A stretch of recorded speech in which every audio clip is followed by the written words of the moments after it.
AITA for telling my wife I warned you when our son got a lock for his room. So here's the situation. My son Simon, 16, has just moved out of the room he shared with his younger brother and into his own room for the first time. Since then, he's been complaining about his mother barging into his room without knocking and interfering with his sleep and study. When he's in the process of transforming, I understand that she is his mother, but he claims to have his own room, a job, and is learning to be a self-sufficient adult. Yet he does not feel that his privacy is respected, even though it is his mother who is around. He asserts that he is no longer a kid, and that he is entitled to at the very least a knock on the door prior to her entering. He was fed up with her not paying attention to him. As a result, he contacted me and said, "Dad, you need to assist me in setting some hard boundaries with Mom." As a result, I explained to her why she needed to knock before entering Simon's room. What was she thinking at the time? Not only that, but even if we weren't strangers, do you really expect me to knock on your door 5 times a day? That is really insane. Also, who goes door to door in their own home? Says one. For example, I notified her of my family's existence. She made a joking face before launching into a rant about how my family is divided and how they treat one another as if they were strangers, which I found very amusing. In my explanation to her family and others, I emphasized the need of respecting one's privacy. The two of us had a discussion over it, and I told her that if she didn't stop barging in and didn't knock on the door before entering, our child would be locked out. She refused to comply. He sprang out of his bed because he was scared when she did it again at 11 p.m., barging in when our child was asleep. He had no choice except to purchase a lock and pay for it with his own money, I informed him, since there was no other alternative available to him.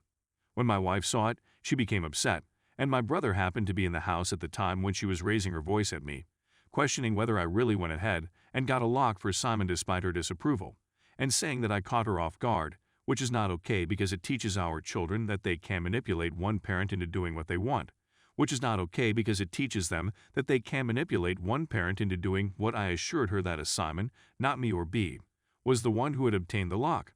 I had earlier informed her that he may want to consider getting a lock for his gate since he was getting tired of her jumping the fence. In the end, she should have seen this coming and prepared herself accordingly.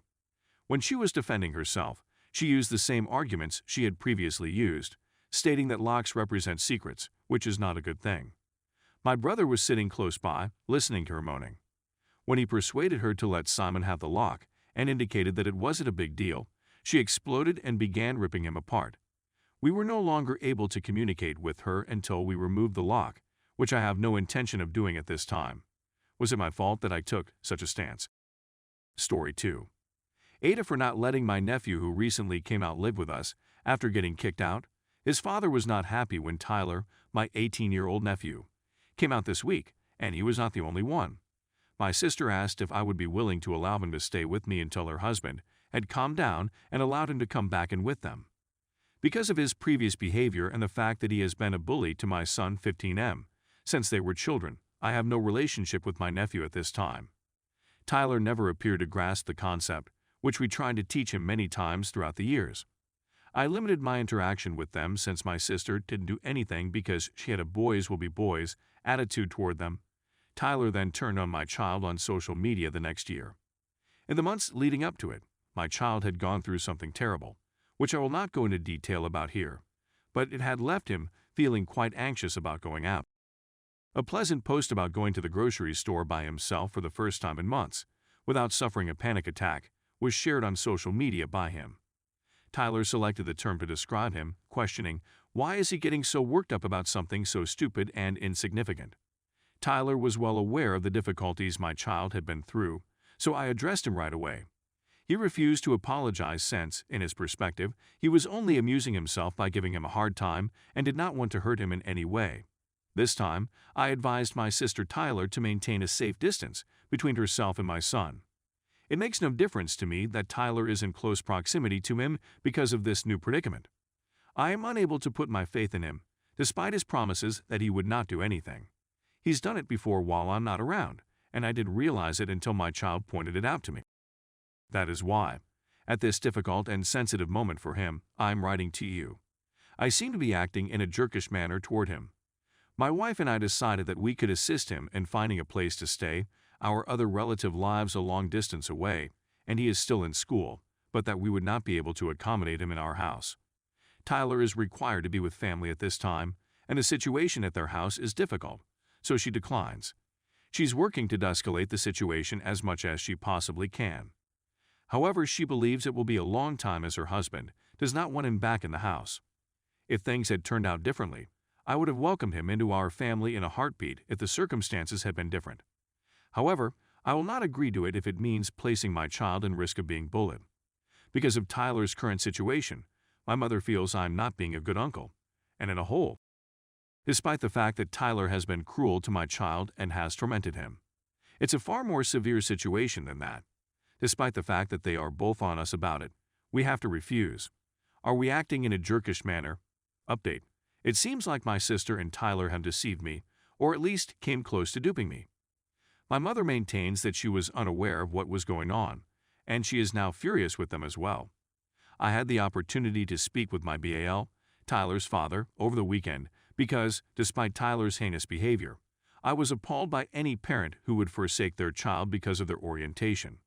I got in touch with him to have a discussion, not only to share my thoughts with him, but also to find out why he was behaving in such a strange manner. In fact, as I previously indicated, his late brother was gay, and he never expressed any concern about this fact. It struck me by surprise to see him reply in such a nasty manner. Alternatively, maybe he'd always been privately opposed to it, or perhaps things are different now that it's his own child, I'm not sure, which is why I contacted. He had absolutely no idea what I was talking about. As a result, there was a lot more to the story than my sister was telling me at the time. This was months ago, and Tyler's expulsion had absolutely nothing to do with his decision.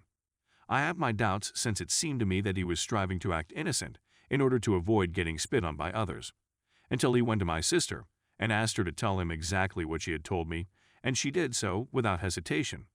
He and Tyler battled for a while, and ultimately my sister informed me that her husband did not push Tyler out of the home because he was, despite the fact that they had been aware of it for months. The previous day, Tyler had lied about getting into some trouble at school. And while he was being punished by being grounded, Tyler had stolen his father's automobile without permission and caused damage to it. According to him, everything seemed to be piling up against him, notably his behavior toward their other children, which was the straw that broke his back and drove him to order Tyler to leave. After the whole ordeal, I was furious at my sister. It seemed like she apologized 1,000 times to everyone she met. It was her only explanation.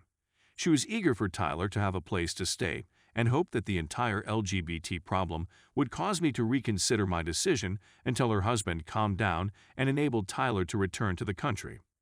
To bring myself back to reality, I took a day off work and notified my mother of my sister's deception. In any case, we feel more sure in our decision and do not feel like jerks for refusing to allow him to join us. In the meanwhile, Tyler is living with friends. I'm not sure whether his father will allow him to return home, but one thing is certain, he will not be coming to live with us. Not for what he's done to my child, and even less so after understanding all of the reasons why he's no longer living with his parents, which I've discovered. Their issue is now to figure out how to fix it. Your input and thoughts are much valued. Reddit. This is just a new piece of knowledge that I wanted to share.